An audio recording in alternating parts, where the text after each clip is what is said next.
Selamat pagi sobat, rekan-rekan dimanapun berada, mudah-mudahan sehat-sehat semua ya sobat. Baik, langsung saja sobat, kita lanjut part 3 ya sobat ya, untuk sharing info wawasan tentang power supply ya sobat ya. Power supply alat bantu kerja servis handphone gitu ya sobat, lebih khususnya ke handphone ya sobat, karena kapasitas untuk power supply ini range daya outputnya itu paling cocok untuk handphone, servis handphone, elektronik yang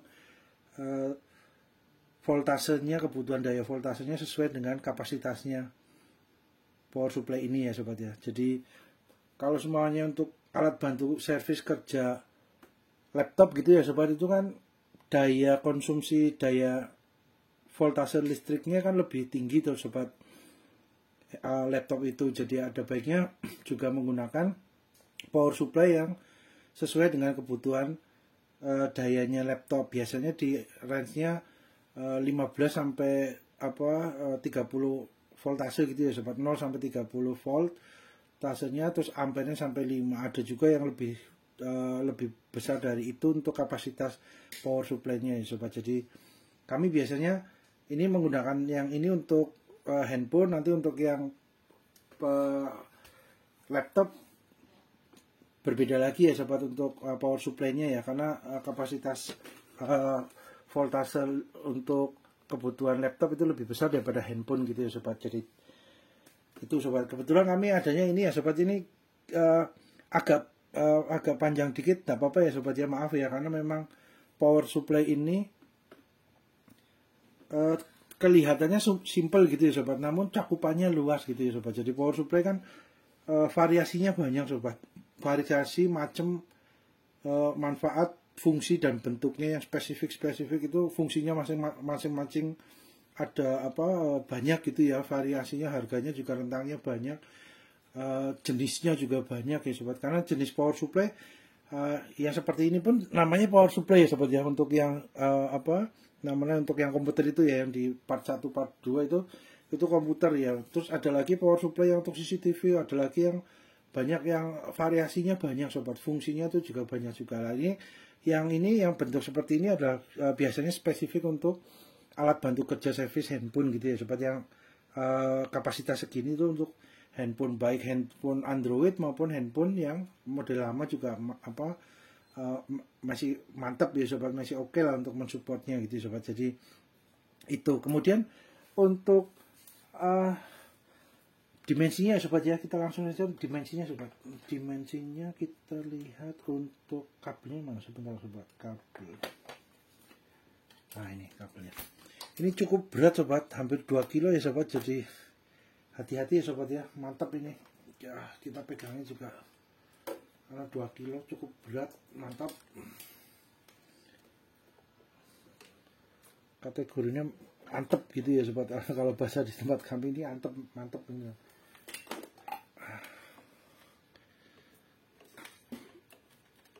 Kita coba sobat untuk kabel-kabelnya, masukkan sekalian kabelnya.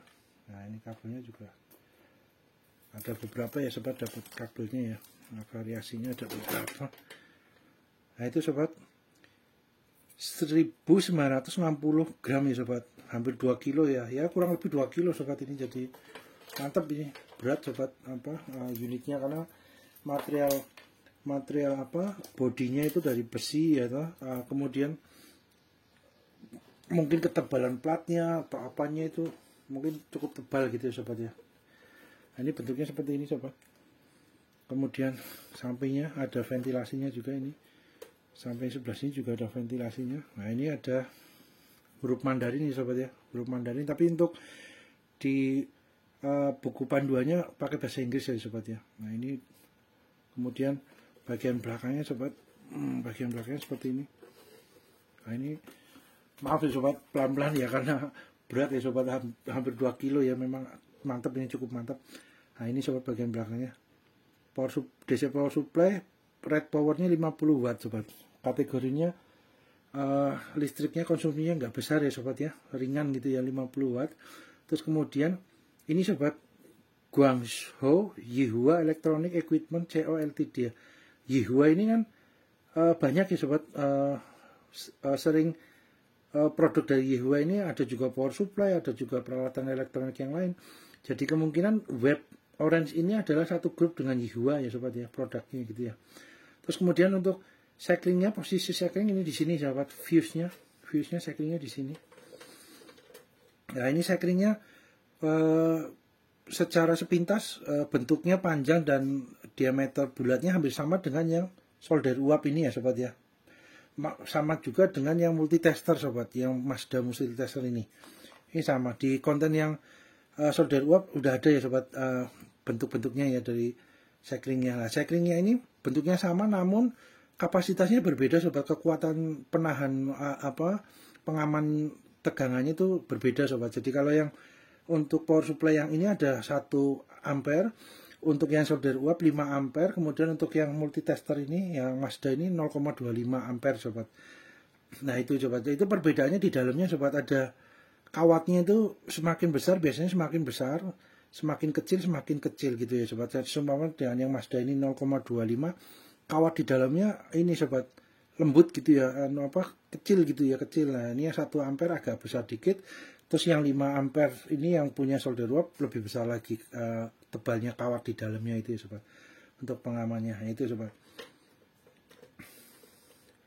Nah ini ada tulisannya di pinggirnya ini ya sobat, biasanya di pinggirnya ini ya, di pinggirnya dari sekring ini ya, di pinggirnya itu ada tertulis, walaupun kadang-kadang nggak terlihat tapi pakai kaca pembesar akan terlihat sobat, karena kadang-kadang tulisannya agak nggak terlihat kalau dengan mata biasa. Nah kemudian bagian bawahnya sobat, bagian bawahnya nah ini ada ventilasinya juga sobat, mantap. Ini bautnya juga stainless ya. Terus kemudian ini ada dudukan karetnya sobat untuk penyangganya gitu ya. Terus kemudian ada space sedikit di bawah ini, jadi sirkulasi udara ke bawah untuk membuang panas dari kerja power supply-nya lebih lancar gitu ya sobat, karena ventilasinya cukup banyak. Harapannya begitu ya sobat ya. Terus kemudian untuk ini berat sobat, 2 kilo sobat. Mantap ini sobat, kalau dipegang lama-lama ya ini juga sobat agak bekal juga. Ini kita taruh di bawah aja ya sobat ya, karena kalau terlalu dekat juga ini sobat takutnya bebayang karena pantulan cahaya lampunya. Mudah-mudahan terlihat ya sobat. Nah ini sobat, bagian depannya ini sobat, untuk panjangnya sobat, panjangnya itu sekitar 21 cm ya sobat, sampai display ampere ini ya agak maju dikit, ini kurang lebih 21 sampai 22 cm. Kemudian untuk tingginya sobat, tingginya ini sekitar 20 cm ya sobat, sampai ini dudukan yang bawah. Kemudian untuk lebarnya sekitar 14 cm sobat, ini 14 cm untuk lebarnya ya, cukup mantap juga sobat ini, dimensinya cukup mantap. Kemudian untuk ini sobat, tombol-tombolnya sobat ya, jadi ini voltasenya sobat, untuk panel voltase ada huruf V, biasanya lambangnya huruf V, terus ada garis titik-titik, ini biasanya melambangkan voltase sobat. Kemudian untuk yang ampere biasanya tulisan A, bawahnya strip. Nah ini 1502 nomor serinya gitu sobat, Web Orange karena bodi depannya ini warnanya orange gitu ya mungkin ya sobat ya. Jadi 1502 D plus 15 ini biasanya voltasenya 0 sampai 15. Kalau di depannya ini 30, biasanya di sini 0 sampai 30 gitu ya sobat. Terus ini 0,2 biasanya 0 sampai 2 ampere. Kalau sini 0,5 berarti 0 sampai 5 ampere. Biasanya seperti itu sobat. Nah, itu kemudian untuk ini ada pengatur tombol pengaturnya sobat, tinggal diputar aja untuk posisi jarumnya agar di angka 0 sobat. Semuanya jarumnya agak maju dikit, tinggal ini dibelokkan ke kiri. Beliau akan mengikuti ke kiri untuk supaya sejajar dengan angka 0. Nah ini yang ampere juga sama ya sobat di sini. Kemudian untuk ampere ini ada 2 angka gitu ya sobat, ada 2 parameter angkanya, yang atas 0 sampai 2 ampere, yang bawah 0 sampai 500 mikroampere sobat. Jadi ini ada di sini tombolnya sobat. Ini 2 ampere, biasanya kami menggunakan yang 2 ampere, tapi ya monggo kalau sobat rekan-rekan akan menggunakan yang 500 mikroampere monggo juga, nggak masalah ya. Nah ini kalau mau 500 dinaikkan ke atas sobat, jadi penilaiannya di range 0 sampai 500 mikroampere mA gitu ya sobat ya. Nah itu kemudian untuk kalau semuanya di angka 2 ampere berarti 500 mikroampere itu di sini sobat, 0,5 ini sobat. Jadi jarumnya ini dari sini lebih ke sini udah mentoknya kalau semuanya kita mau ngelihat 500 mikroampere gitu ya sobat, di tulisan yang angka yang atas itu sampai ke sini sobat. Nah itu ini faktor kebiasaan juga ya sobat, sama kebutuhan juga. Kalau seumpamanya komponen elektroniknya yang mau dicek itu ampernya lebih kecil gitu ya, berarti menggunakan yang 0 sampai 500 mikroampere akan jarumnya akan terlihat pergerakannya gitu ya sobat ya, karena disesuaikan dengan kapasitas dari komponen yang sedang dites, diuji gitu dengan power supply ini gitu sobat ya. Ini biasanya kami di 2 ampere bawah. Kemudian ini ada tombol auto, kalau dipencet ke dalam itu beliau reset on. Jadi power supply ini sudah dibekali dengan protection buzzer gitu ya sobat. Jadi ada sistem proteksi ketika ada konslet, ketika kita mengecek atau mengecek komponen elektronik gitu ya, di handphone maupun yang komponen elektronik yang sesuai dengan kapasitas power supply ini. Kemudian komponen itu ternyata sudah rusak konslet. Nah ini beliau akan memutus, ada proteksinya gitu ya sobat, ada buzzernya gitu ya, akan bunyi peringatan tit. Nah itu setelannya di sini sobat. Kalau semua ini kita menggunakan yang reset on, di tombolnya di pencet itu beliau akan hanya 5 detik bunyi proteksi buzzernya tit. Nah, itu hilang, kembali menjadi normal lagi gitu ya sobat. Tapi kalau semuanya posisi ini dinaikkan tombolnya di posisi menonjol ke depan, itu beliau akan bunyi buzzer protectionnya akan bunyi terus sobat. Nah, itu harus kita pencet ini supaya berhenti atau mematikan powernya ini sobat. Nah, cuma kan kalau power hidup mati kan takutnya mesinnya ini juga ya sobat berpengaruh gitu ya, takutnya trouble. Jadi kalau kami biasanya menggunakan ini, tapi posisi reset on, beliau akan 5 detik akan proteksinya, buzzernya akan bunyi, kemudian akan normal lagi, akan 0 lagi ya. Itu pun berarti kabel capitnya yang dari komponen itu juga harus dicabut juga ya sobat. Kalau komponennya itu komponen elektroniknya konslet gitu ya, short gitu, itu harus dicabut, karena kalau tetap dipasang ya beliau akan bunyi lagi sobat, repetisi lagi untuk 5 detik bunyi buzzer proteksi peringatan ada konslet gitu ya di komponen yang sedang dites itu. Nah itu ini sobat. Kemudian di bawah ini ada ini sobat, GSM CDMA sinyal ya sobat. Ini kekuatan sinyal. Kalau semuanya handphonenya GSM berarti posisinya menonjol keluar. Kalau CDMA di pencet ke dalam ya itu sobat. Jadi opsinya itu, jadi ini posisinya biasanya keluar karena GSM ya banyak kan. Kemudian di sini ada ini sinyal, ini LED untuk angka voltase ya sobat. Ini ada tulisan voltasenya. Nah, voltasenya ini disetel dengan ini putaran dengan putaran ini sobat, tombol putaran ini. Nah itu voltasenya jarumnya akan naik, di sini juga LED-nya akan naik juga, disesuaikan naik turunnya sesuai dengan tombol putar di sini sobat, potensio ya kalau nggak keliru ya, di dalamnya itu namanya tombol putar untuk ini potensio. Nah kemudian yang di sini ada ini sobat, ada 3 pilihan sobat, ada V out, volt out. Nah, voltasenya yang out. Nah, jadi sini ya output ini sobat. Jadi 2 kabel positif negatif ini, yang merah positif, kutub positif, ini yang hitam kutub negatif ya sobat. Ini untuk outputnya sobat. Jadi ketika voltase out, ini akan di sini voltasenya di setel di berapa, di setting di berapa. Yang keluar dari 2 kabel ini ya, dari kutub positif maupun negatifnya itu sesuai dengan yang diputar ini ya sobat, sesuai dengan setelan ini. Nah ini voltasenya out ini akan keluar di sini, nilainya yang keluar sobat. Nah kemudian semua settingan di sini V-test. Nah tes ini ya voltase tes sobat. Nah, voltase tes ini posisinya di sini ya sobat, kabelnya yang untuk mengetes dari yang kutub positifnya yang merah, yang hitam, yang negatifnya. Ini voltase tes ketika kita mengetes baterai handphone gitu ya sobat, masih ada voltasenya apa enggak, itu dengan posisi yang sini sobat. Tes nanti akan muncul di sini LED-nya besaran voltase yang ada di baterai tersebut sobat. Nah, contohnya seperti itu. Jadi yang ini untuk ngetes sobat, yang bagian sini kabel 2 ini yang positif negatif ini untuk ngetes baterai, contohnya ya baterai handphone atau baterai ini yang sesuai dengan kapasitas power supply ini akan bisa terlihat voltasenya berapa. Kemudian yang bagian sini sobat, untuk yang bagian output itu adalah power supply ini mengeluarkan daya listrik, voltase untuk menghidupkan handphone. Nah, itu perbedaan posisi dua ini itu ya sobat. Ini output, ini hanya untuk ngetes gitu ya sobat. Nah, itu biasanya gitu. Nah, kemudian untuk yang bawah sendiri sobat, ini ada tes. Tes ini juga melalui kabel sebelah sini ya sobat ya, kabel 2 ini. Ini kemungkinan adalah ampernya ya sobat, ampere ya. Tes untuk ampernya akan berapa, nanti akan nilainya muncul di sini.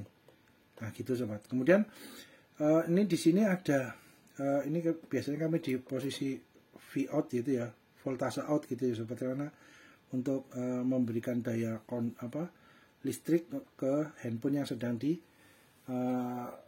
dites gitu ya sobat, sedang diperiksa gitu ya, untuk mesinnya atau baterainya gitu ya. Jadi handphonenya sebagai pengganti baterai sementara ya, intinya dari power supply ini menjadi sumber listrik pengganti sementara dari baterai. Nah, gitu ya sobat. Jadi dari sini keluarnya listriknya untuk menuju ke handphonenya. Nah, kemudian untuk di sini ada, ini cukup komplit ya sobat, fiturnya dari power supply web Orange 1502D Plus ini cukup komplit sobat. Ada port USB yang USB DC 5 volt sobat. 5 volt ini biasanya kalau voltasenya 5 volt biasanya kategorinya masuk ke fast charging ya sobat ya. Fast charging ya, menu fast charging, jadi lebih daripada charger biasa gitu ya sobat. Biasanya kalau charger biasa kan di range-nya 3,8 3,7 ya voltasenya gitu ya.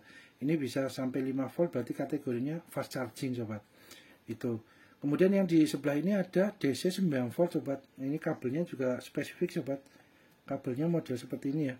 Biasanya untuk baterai yang kotak itu ya sobat ya. Nah, biasanya baterai yang kotak ini masuknya sini. Nah, ini sobat. Oke, sekarang kita coba untuk hidupkan ya sobat ya. Kita lihat untuk konsumsi dayanya, konsumsi wattnya, berapa watt dari power supply ini ya sobat ya. Oke.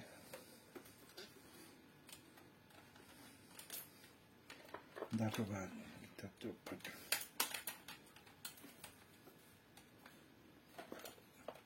Oh iya, kabelnya sobat, ini kabel powernya cukup panjang juga sobat. Kabel powernya itu sekitar 1,20 meter sobat. Jadi cukup panjang, lumayan sobat, mantap. Nah, kabelnya sampai belakang situ. Itu 1,20 cm ya, 1,20 meter cm. Kemudian untuk kabelnya sobat, ini kabelnya dapat hanya ini. Terus dapat kabel yang buat tes ini, biasanya bentuknya jarum. Kalau yang output ini, yang bagian output kabelnya biasanya bentuknya jepit. Ya monggo sobat, disesuaikan saja sesuai kebutuhan ya. Kan bisa dipindah-pindah juga untuk kabelnya gitu ya. Nah, ini kabelnya cukup panjang juga sobat. Kalau yang jepit itu beliau sekitar 1,20 meter juga ya, 1 meteran lah sobat. 1 meter. Kalau untuk yang bentuk panjang ini 80 cm kurang lebih. Tapi kalau yang bentuk capit hampir 1 meter sobat, cukup panjang ya, mantap. Kabelnya juga cukup ini juga. Nah, ini colokannya untuk power supply itu agak panjang sobat. Berbeda dengan colokan yang biasa digunakan untuk multitester. Jadi ketika sobat mau beli kabel power supply pengganti atau mau nambah kabel gitu ya sobat, yang baru yang lebih panjang atau yang sesuai kebutuhan sobat, itu diperhatikan untuk ininya sobat, masuknya besinya sobat, karena untuk yang power supply lebih panjang sedikit sekali sobat, perbedaannya panjangnya lebih panjang sedikit. Nah ini sobat, nah itu sobat, nah terlihat ya sobat, ini yang kutub negatif yang hitam itu agak panjang sedikit yang power supply, yang merah juga sama. Jadi yang kabel untuk multitester itu nggak bisa masuk ke power supply ini sobat. Ya kebetulan mungkin agak panjang sedikit, mungkin ada power supply yang kabelnya colokannya hampir sama dengan multitester, mungkin ada juga ya sobat ya. Jadi ini kebetulan yang ini agak panjang dikit. Jadi kalau beli ini ya sobat, harus diperhatikan untuk panjangnya ini, karena kalau pendek seperti multitester nggak masuk sobat. Nah ini contohnya, nah itu sobat.